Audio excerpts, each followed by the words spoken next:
Ma'am, you were telling something, Ramya ma'am. Please just complete it, then we can start. Hello, sir. Yeah, so Yes, that ma'am. this was our observation too. Basically, once we follow all these things, so when we are having cases of CVA, Pakshagatam, and then different kind of this Hridroga, all these chronic issues, and I believe all means when we see cases also, the origin Mhm. starts at when you are 30 and 35, not at 55. Basically, it's a chronic pathology. Exactly. So Exactly. naturally, somebody who is predisposed or somebody is moving on with the life and all. So following all these things, when at least continuously, at least once you are 25 to 35 or within 40, wherein your balam is much higher when as we move Mhm. on. I think that is one of the important factor wherein we can just prevent all these things at 50s or 60s. Right. That is our Exactly. observation. So Exactly. at least Ayurveda people who are aware of these things must follow all these things, and we become examples to the society so that they feel yeah they are doing something that they are healthy, and we need to follow that. I think that's the only way basically. For that we Yes, ma'am. really need Exactly. commitment, sensibility, understanding also. And one more thing, what I feel is when Charaka speaks about this Mata Shitiyam and Tasya Shitiyam, Kalam and Dik, which is actually one of the, I mean, about the among the Navadravyas, and Mhm. Manas later, but Kalam and Dik, which actually is one of the Dravyam. So naturally, this Kalam and Dik, which has to be considered practically, he speaks in Tasya Shitiyam uh, in the chapter, how you can understand that and how you really understand that with your perception. But before understanding Rutucharya, you need to follow Dinacharya every day. How are we making to conduct ourselves? So this is actually very relevant. It's not like this I'm telling out of my experience. Basically, even when we were students, we were like, yeah, reading it, and of course it's important. But when you become a clinician, start practicing, observe cases and all. The solution to all these things, basically, I think lies in these aspects than giving medicines in a later stage. That's my observation, sir. So I think all of us must be very specific regarding following all these things. Maybe our daily routine or the lifestyle that we are into from our school times, etc., in the present era is not supportive of these things, but we have to Mhm. consciously make effort to make this a part of our life, which will definitely have much better results as far as health and our beingness is concerned. That's all. Thank you. Wonderful, ma'am. Very nice insights, especially the point which you told that in the mid 30s or till the point our ball is good, we neglect these factors, and most of the diseases are happening after the age of 35 or 40. Even diseases like I have seen many patients going having a massive heart attack and such kind of things at a tender age of 40, 35, even 30. And the roots are in improper dincharya and rutucharya. So it is our moral responsibility that we first practice these things and set an example to the society, as you rightly said. And therefore, this group is unique in a way that we are learning Charak with passion. And if you learn something with passion, then you are committed in practicing that thing by yourself. Because if you have that passion, that burning desire to learn it, then automatically you start practicing those things in our wonderful life. Okay, and make the lives of others also beautiful. So again, as what Ramya ma'am said, we must make it a point that छोटी से छोटी चीज जितनी हमें उसमें से practice में ला सके हम वो कोशिश करनी चाहिए, एंड अपने आप पेशेंट काउंसलिंग करते वो चीज उसके पास जाती ही है. भगवान चरक in first अध्याय tells that परम प्रयत्नम आतिष्ठेत भिषक स्वगुण संपत्ति.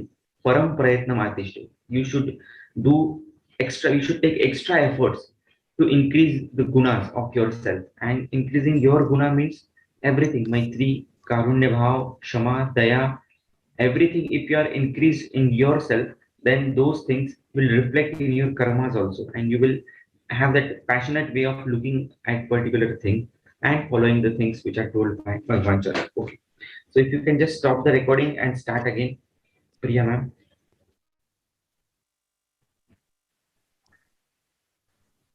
Yes, dear friends, today we are into the second dimension of स्वस्थ चतुष्क, दैट इज द तस्याशीति अध्याय। ऋतु के हिसाब से हमारा आहार विहार कैसे हो, या हर एक पेशेंट में हम ऋतु कैसे देखें। This is a very wonderful concept which our beloved guru Dr. Anil Panse had shared with us. He had shared a point that जिसको 3-13 समझ में आ गया वाग्भट का, he was a hardcore Vagbhata follower. He told us that जिसको 3-13 समझ गया उसमें उसकी जिंदगी में कभी 3-13 नहीं बच सकती।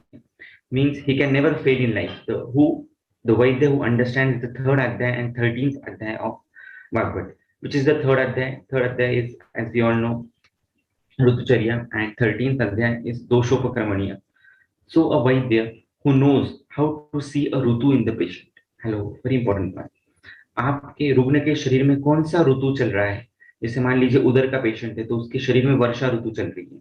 अतिसार का पेशेंट है उसके शरीर में भी वर्षा ऋतु चल रही है। वात रक्त का पेशेंट है उसके शरीर में साइमल्टेनियसली शरद ऋतु और वर्षा ऋतु चल रही है। इस प्रकार से यदि हम हर एक डिजीज में या हर एक पेशेंट में ऋतु देख पाए और थर्ड अध्याय हमें समझ में आ जाएगा, मतलब लक्षण और हेतु समझ में आ जाएंगे, और बस उसके एग्जैक्टली अपोजिट हमें उपक्रम करना है जो 13वें अध्याय से समझ में आएगा, दोषोपक्रमणीय से। So it is quite simple as this. And Ashtang Sangra has given clear-cut references like Hemant ऋतु है तो कफ ऋतुचर्या, शरद ऋतु है तो कफ पित्त ऋतुचर्या, कफ पित्त दोष है तो शरद ऋतुचर्या, वात पित्त दोष है तो ग्रीष्म ऋतुचर्या, वात कफ दोष है तो वसंत ऋतुचर्या। इस प्रकार से उन्होंने दिया है। So if you know the combos of which combo the patient is into, कफ पित्त है तो क्या, वात पित्त है क्या, तो वात कफ है तो क्या, तो हमें उस ऋतु में जाकर उसके लक्षण क्या है वो देखने, वो पेशेंट में दिख रहे हैं या नहीं देखने, और उसके हिसाब से हमें मेडिसिन या जो भी ऋतुचर्या है उसे सजेस्ट करनी है। अब इसके लिए आपको होमवर्क करना बहुत ज्यादा जरूरी है, क्योंकि ये मैं ओरली बोलूंगा तो आपको समझ में नहीं आएगा, इसलिए I will give you some insights and you do a homework today. आपको क्या करना है, basically you have to make this kind of triangle. ऐसे ट्रायंगल आपको दिख रहा है, ट्रायंगल दिख रहा है आप सभी को, ट्रायंगल है और उसके बीच में एक सेंटर में लाइन निकाली है। गुड। तो अभी आपको क्या करना है, ट्रायंगल का जो एपेक्स पोर्शन है वहां पर एक साइड पे हेमंत लिखना है, दूसरे साइड पे शिशिर लिखना है। जो मिडिल लाइन है सेंटर की, एक साइड पे शरद लिखना है, एक साइड पे वसंत लिखना है, और जो एंड है वहां पर एक साइड पे वर्षा लिखना है और एक साइड पे ग्रीष्म लिखना है। Of course will share that pic later on in the group. ये पूरा ऋतुचर्या अगर हमको समझना है तो इस प्रकार से उसको लिखकर एक एक चीज ऐड करते चली जानी है। देन द क्रम व श है वर्षा शरद हेमंत from down to below. Down to below आपको एक लाइन निकालनी है, दैट इज नथिंग बट दक्षिणायन और विसर्ग का, and the other line on this side of the right side of the triangle is शिवग्री, ऊपर से नीचे, that is Uttarayana with the arrow pointing downwards.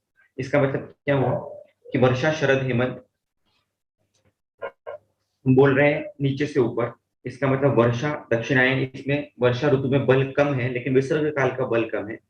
शरद ऋतु मध्यम बल, हेमंत ऋतु उत्तम बल ऑफ विसर्ग काल, and this side we have शिवग्री शिशिर ऋतु also उत्तम बल but of Uttarayan, so it is slightly less as compared to Hemant. वसंत ऋतु मध्यम बल एंड ग्रीष्म ऋतु सबसे कम बल, क्योंकि ये उत्तरायण का सबसे ज्यादा, उत्तरायण सबसे ज्यादा सूर्य का इफेक्ट उस पर दिखता है, इसलिए ग्रीष्म ऋतु is a kind of least बल ऋतु। समझ में आ रहा है? I am finding it difficult to explain because this is more of a pictorial form rather than oral. Still, are you getting it? Please type in the chat box. शायद आप सबने ये किया भी होगा, मे बी जिन्होंने PG किया उनके पीजी के टाइम पे, या जिन्होंने दिनचर्या सीखी थी उसके टाइम में। Okay, wonderful. अभी हमें एक एक ऋतु का क्रक्स पॉइंट लेना है। ये सुश्रुत में दिया है, वो आप एक बार देख लेना कि he has correlated a day with a rutu.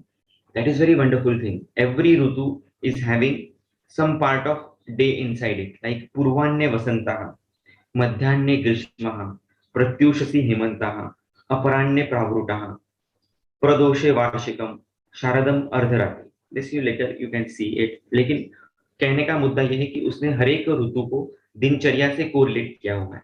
मान लीजिए प्रत्यूषसि हेमन्तः, द अर्ली मॉर्निंग, पहाट काळ ज्याला मराठीत म्हणतात, 3 to 6 AM में भी, दैट इज रिलेटेड टू हेमंत ऋतु। मीन्स हर सुबह 3 से लेकर 6 बजे तक करीब आपके शरीर में हेमंत ऋतु चल रहा होता है, या वैसी लक्षण होती है, या आपका बल अच्छा होता है। इसलिए आपको सुबह सुबह ब्राह्म मुहूर्त में उठना है, कोई रसायन का सेवन करना है तो सब उस काल में करना है।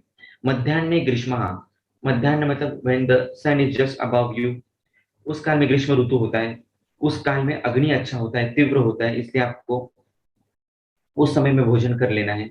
ग्रीष्म का आदानकालीन ग्रीष्म होने की वजह से और बल सबसे कम होने की वजह से आपको बल रक्षण करना बहुत ज्यादा जरूरी है, और बलम ही आहारम, आहार से ही बल मिल रहा है, इसलिए मध्याह्न काल में आपका भोजन हो जाना चाहिए। ओके। प्रदोषे वार्षिकम, प्रदोष यानी कि मे बी से अराउंड 3 PM to 6 PM का टाइम, वहां पर आपका वर्षा ऋतु सदृश कंडीशन होती है। अग्नि का बल एकदम कम होता है, क्योंकि जैसी वर्षा की कंडीशन है, वर्षा का क्रक्स क्या है कि अग्नि मानते हैं और त्रिदोष प्रकोप है। सो 3 PM to 6 PM के बीच में आपका बल जो है, अग्नि के स्टेटस जो है वो कम होता है, इसलिए उस टाइम पे आपको खाना नहीं है कुछ, या कुछ खाया भी तो एकदम साधारण आहार रखना है, जो कि आजकल क्या कहते हैं, हाइटीज वगैरह जो चीजें होती है वो आयुर्वेद को मान्य नहीं है, आपको इस टाइम पे रक्षा करनी है। वैसे भी बात कहा गया है कि याम मध्य न भुक्तव्यम याम युग्मम न धारिये। यदि आप 12-1 बजे खाना खा रहे हैं तो आपको 6-4-5 बजे खाना नहीं खाना है, डायरेक्टली 7-8 टाइम को आपको खाना खाना है। यदि स्नैक्स करते ही है आप, तो बिल्कुल लाइट, जैसे मान लीजिए लाजा खा लिया, या तो राजगिरे का लड्डू खा लिया, या मे बी कोई मंथ पी लिया, कोई सूप पी लिया मुद्ग मसूर का आदि, इस प्रकार का आप कुछ कर सकते हैं। So this is the practical utility of seeing a दिनचर्या into the ऋतुचर्या। Now हर एक ऋतु में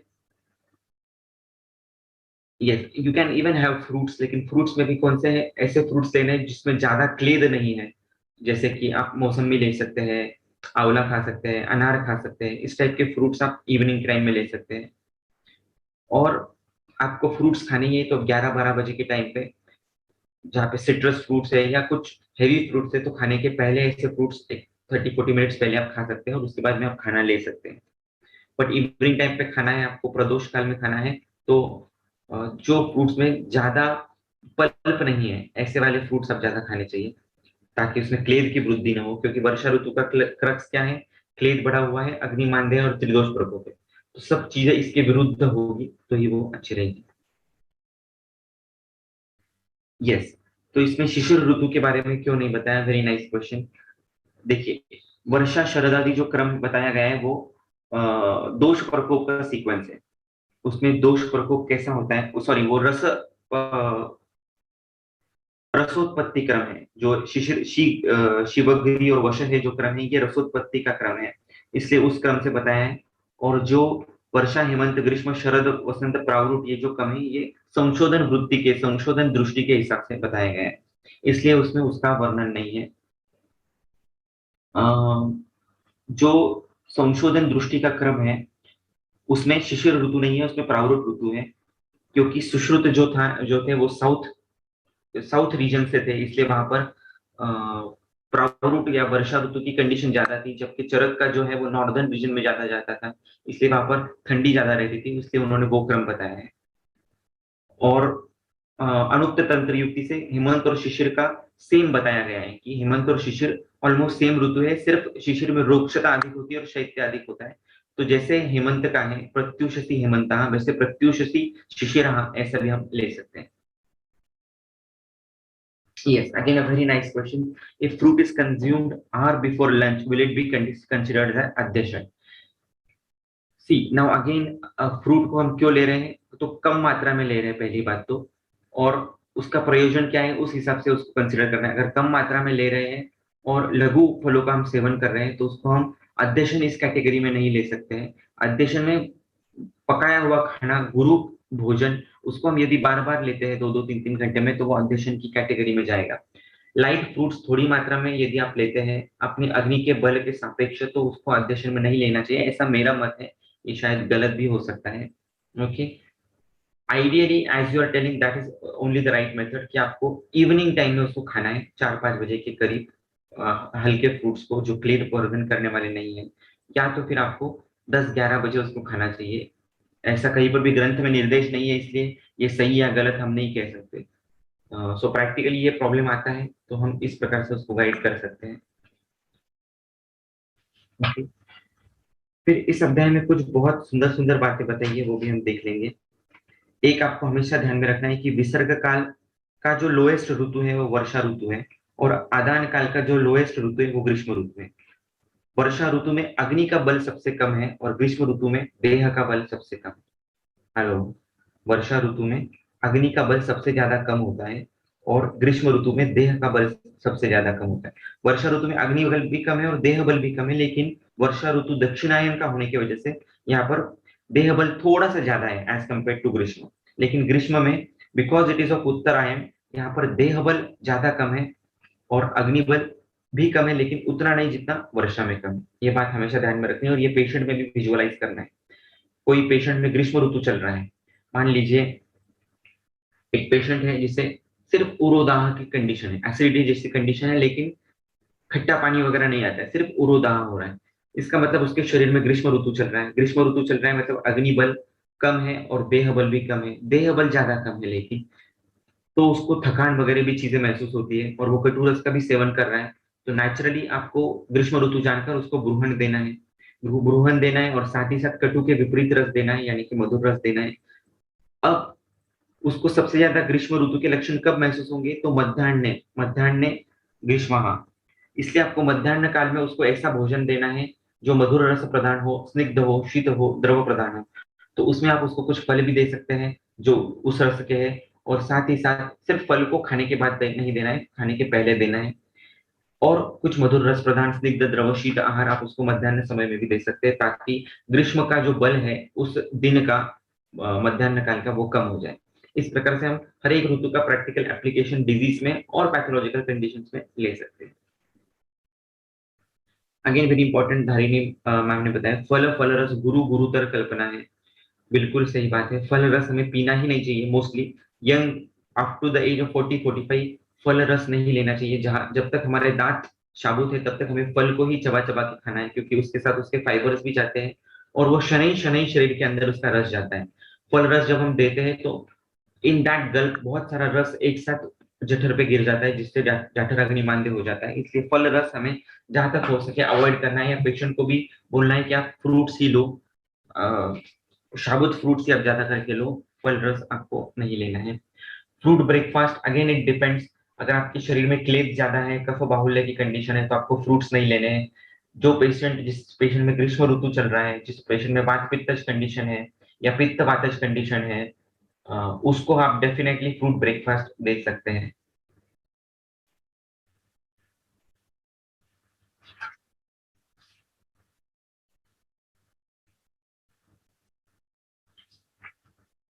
एक श्लोक नंबर 9 से लेकर 18 तक है, उसकी टीका बहुत सुंदर है, वो कभी बाद में आप पढ़िएगा। मैं पूरा तो नहीं बता पाऊंगा, उसमें से कुछ कुछ इंपॉर्टेंट चीजें उस टीका की बताता हूँ।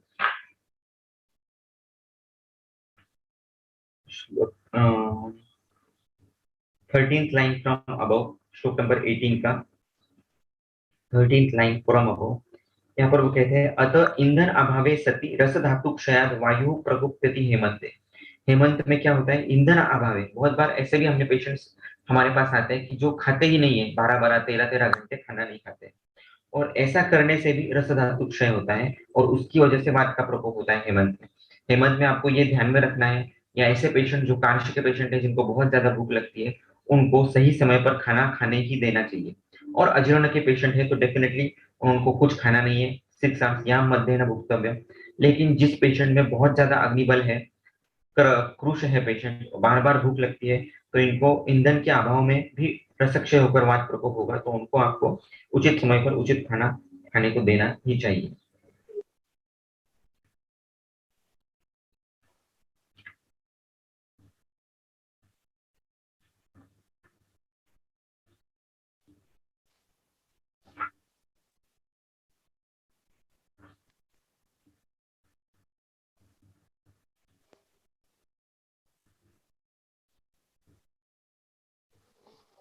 Just a minute.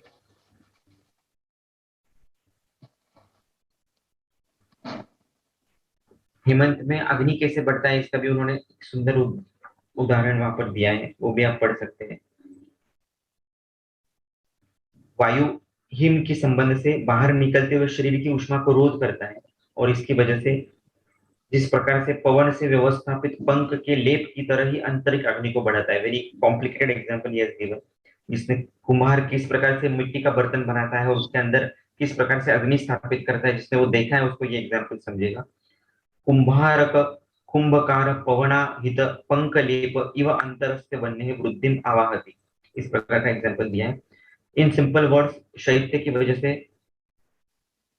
अग्नि जो है वो अंदर के अंदर कॉन्सेंट्रेटेड हो जाता है और उसकी वजह से हेमंत और शीत ऋतु में अग्नि का बल बढ़ता है। ऐसा ही हमें एसी में जो काम करते हैं बहुत सारे लोग, उनमें भी दिखाई देता है कि एसी में जो बहुत लोग काम करते हैं उसकी वजह से भी ये इस प्रकार से अग्नि का अंदर प्रवृत्ति हो जाती है और बहुत ज्यादा भूख लगती है एसी में बैठने के बाद भी। यस, अभी सीमा मैम ने क्वेश्चन पूछा है, उड़ोदाह के साथ खट्टा पानी भी आ रहा है तो शरद ऋतु चल रही है, वहां पर तिक्त रस की अपेक्षा है, मधुर रस की अपेक्षा नहीं है। कोई भी तिक्त रस का द्रव्य, जैसे मान लीजिए वाड़ा है, चंदन है, उसको हम देते हैं तो वो दाह कम हो जाएगा। नाउ 12 नून टू 6 PM कौन सी ऋतु है, तो ये हमें देखना पड़ेगा। एक सेकेंड,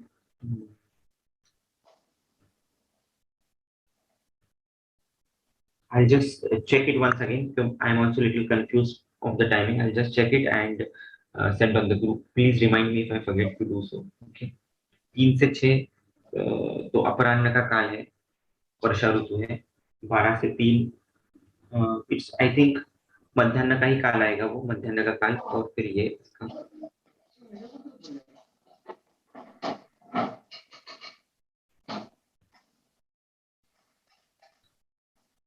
लीजिए, दीपिका मैम ने कुछ गाना सुनने के लिए कहा है हमें, Marathi song, but most of the people are either Hindi भाषिक है या तो इंग्लिश समझते हैं। If you can translate the meaning of it later on to us, we'll love to know the lyrics of it. Okay. जठराग्नि का संदूषण देखना है ना, तो वो सॉन्ग में दिखाया हुआ है कैसे वो एक इंस्ट्रूमेंट जो है जो आप बोल रहे थे। Okay, very nice, very nice. Please share the link with us later on.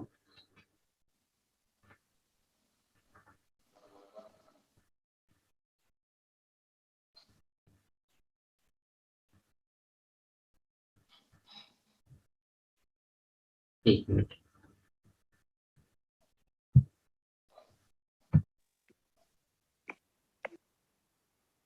Sir जो ये काल बताए हैं ना वो ग्रुप पे शेयर किए अभी। क्या क्या? जो सुश्रुत संहिता में काल बताए हैं ना वो ग्रुप पे शेयर किए हैं मैंने। Okay, very nice. Thank you so much.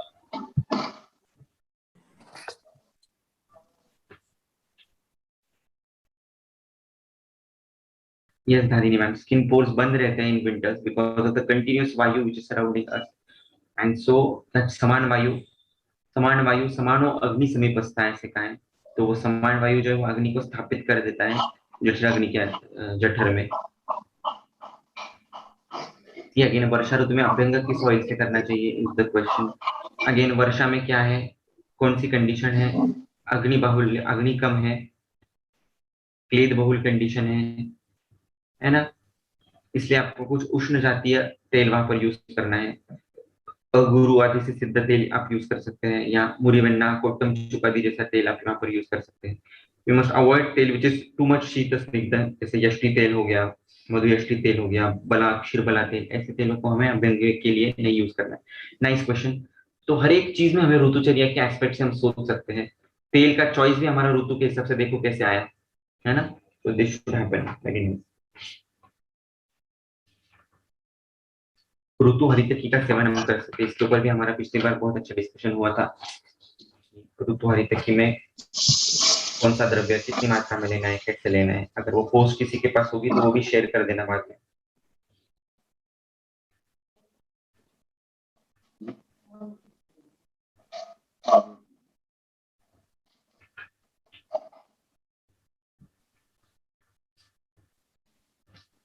वर्षा में अग्निमांद्य और दोष प्रकोप कैसे होता है, तो इसका बहुत सुंदर एग्जाम्पल दिया है वाग्भट ने ही दिया है। 7th नंबर की लाइन है ये, 40 नंबर के श्लोक की चक्रपाणी टीका की 7th नंबर की लाइन, जिसमें उन्होंने वाग्भट का रेफरेंस कोट किया है।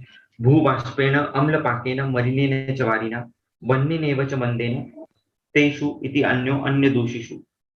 भू बाष्प की वजह से ग्रीष्म ऋतु में जो उष्णता रहती है उसके बाद जो पानी गिरता है वैसे इसमें तो जो बाष्प निकलती है उसकी वजह से वात दोष, अम्लपाक पानी का होता है उसकी वजह से पित्त दोष, और मलिन वारी होता है उसकी वजह से कफ दोष। इन तीनों की वजह से त्रिदोष प्रकोप होता है। साथ ही साथ वन्नी एवं च मंदेन, नेचुरली भी अग्निमांद्य होता है, उसकी वजह से भी त्रिदोष प्रकोप होता है। सो दोनों रीजन से त्रिदोष प्रकोप प्रकोप होता है, भूबाष्पेन अम्लपाकेन मलिनेन च वारिना और वन्नी एवं च मंदेन, दोनों रीजन से वर्षा ऋतु में त्रिदोष प्रकोप है। Again important thing is there, अग्निमांद्य से भी त्रिदोष प्रकोप होता है और त्रिदोष प्रकोप से भी अग्निमांद्य होता है। जैसे कि ज्वर अध्याय में आप देखोगे, जो ज्वर में पहले दोष प्रकोप है और दोष प्रकोप की वजह से अग्नि का विमार्ग गमन है और इसलिए अग्निमांद्य है। तो इस तरीके से दोनों कंडीशन कभी कभी दिखती है, वहीं से वर्षा। ये Rinku ma'am, did you get it? वर्षा ऋतु में शौद्र का सेवन करने बताया गया है। क्यों बताया गया है? ये भाई इसी टीका में एक्सप्लेनेशन भी है उसका। मधु तो वात प्रकोपक है, तो फिर क्यों उसका सेवन करने के लिए बताएंगे वर्षा ऋतु में? सर क्लेद का नाश करने के लिए।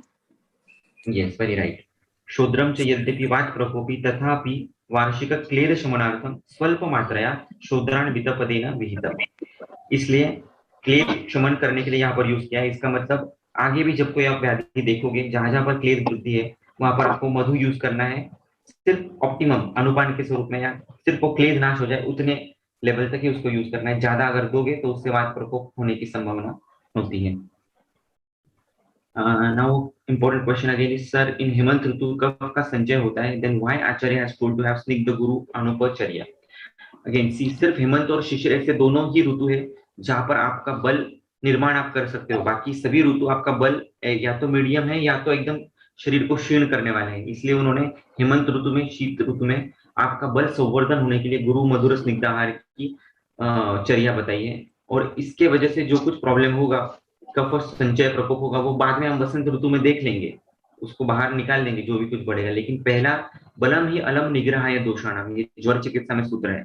बल आपका अच्छा रहेगा तो वो अपने आप दोषों को साम्य अवस्था में रखने में मदद करेगा। इसलिए हेमंत और शिशिर में बल को फोकस करते हुए वहां पर उन्होंने वो आहार बताया। हर एक ऋतु का अपना एक की पॉइंट है। ग्रीष्म ऋतु में उन्होंने मधुर रस को फोकस किया है। मधुरम सर्वेन सर्वम सर्वदा, मधुर रस का आहार प्रधान बोलने के लिए बताया है, क्योंकि वहां पर शारीर बल बहुत कम है और अगर शरीर बल को बढ़ाना है तो मधुर रस, स्निग्ध, शीत द्रव ऐसे आहार की जरूरत होती है। शरद ऋतु में कफ पित्त द्रवो धातु, ये दोनों द्रव रूप कफ दोनों दोष पड़े हुए हैं। इसलिए अगर आपको शरद ऋतु पे विजय प्राप्त करनी है तो वहां पर शोषण करने वाला एकमात्र रस है जो कफ पित्त पे काम करता है अच्छी तरीके से, और जो गुरु भी नहीं है वो है तिक्त रस। तो वहां पर तिक्त रस, तिक्त घृत का सेवन करने के लिए बताया। इस प्रकार से हर एक इसमें अलग अलग ये है। लवण से क्लेद बढ़ेगा, डेफिनेटली बढ़ेगा, लेकिन ऋतु हरित में वर्षा में हरित लवण के साथ लेने के लिए बोला है, तो वो अल्प मात्रा में लवण को लेना है। लवण अनति उपयुंजित है, उसको कभी ज्यादा आपको लेना नहीं है, कम मात्रा में ही लेना है। दीक्षित सर, मैडम प्लीज आपका माइक म्यूट कीजिएगा। सर अगर हम ये हेमंत ऋतु किसी पेशेंट में चल रही हो, जैसे उसे प्रतिशाय हो, साथ में जॉइंट स्टिफनेस हो, हेडेक हो, ये सब हो, तब तो हम उससे नहीं बोल सकते ना उधर कि वो और गुरु स्निग्ध आहार ले बल को बढ़ाने के लिए। तब तो हम उसे हेमंत ऋतुचर्या का नहीं बोल सकते फॉलो करने प्रॉब्लम के लिए। ऐसा है कि कोई कोई ऐसे कंडीशन में हेमंत और वसंत ऋतु दोनों साइमल्टेनियसली चल रहा होता है। कोई गुण हेमंत ऋतु के, कोई गुण वसंत ऋतु के हैं, तो अल्टीमेटली आपको बाद में गुणों पे आना पड़ेगा। ओके। संसर्ग, हाँ, व्याधि संसर्ग जैसे होता है वैसे ऋतु संसर्ग दिखता है हेमंत के साथ वसंत। जैसे मान लीजिए हेमंत का वृक्ष गुण बढ़ा हुआ है और वसंत ऋतु का गुरु गुण बढ़ा हुआ है, तो आपको उसको स्निग्ध लघु ऐसा कुछ आहार देना पड़ेगा। मान लीजिए उसको यवागु देनी पड़ेगी इस प्रकार से, और उसको फोमेंटेशन जो है वो अगेन द्रव रूप देना है, रुक्ष देना है, इट डिपेंड्स। अगर उसमें स्निग्धता की वजह से कोई तकलीफ है तो उसको रुक्ष स्वेद आप देंगे, अगर रुक्षता की वजह से है तो उसको द्रव स्वेद आप कर देंगे। ऐसे चेंजेस करने पड़ेंगे। Okay sir.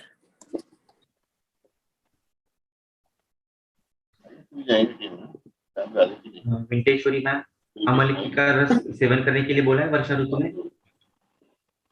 अमलकी को कहाँ पर बताया कि अमल की सेवन करना है वर्षा ऋतु में?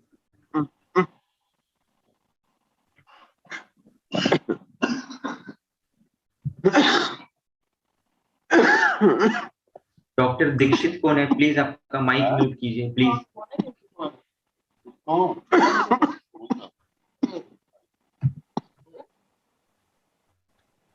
प्रिया ma'am, if you can please mute.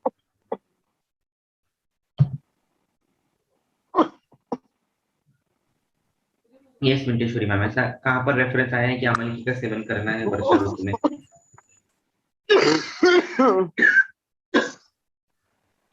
Sir Sonali ma'am ने अभी भेजा है ग्रुप में, तो उसमें वर्षा प्रदोष काल में अम्ल रस प्रधान होता है, आमलकी का सेवन बताया गया है।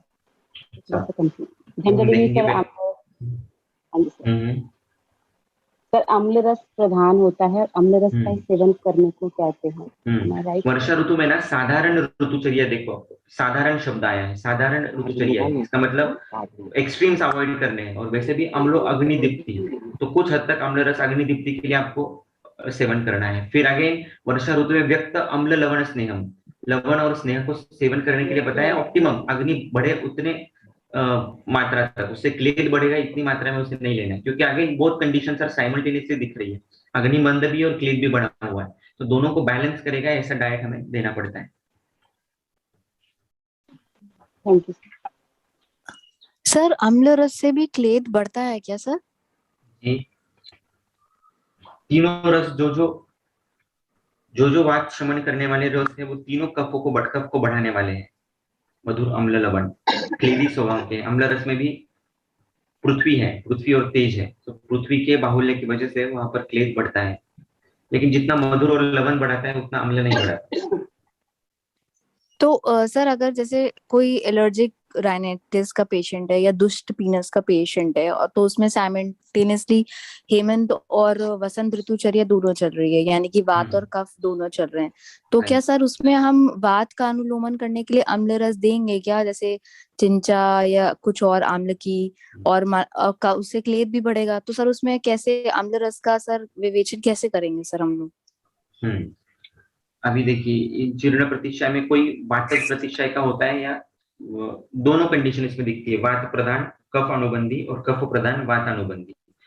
तो वात कफग्न ट्रीटमेंट आपको उसको देनी है, या तो कफ वातग्न देनी है। वात कफग्न देना है तो उसमें आपको उष्ण द्रव्य यूज करने हैं ज्यादा, और उसमें हम अम्ल द्रव्य को नहीं यूज करेंगे, क्योंकि अम्ल से फिर से उत्क्लेद होता है। या तो आप उसको कटु उष्ण इस प्रकार के द्रव्य आपको उसको देना पड़ेगा।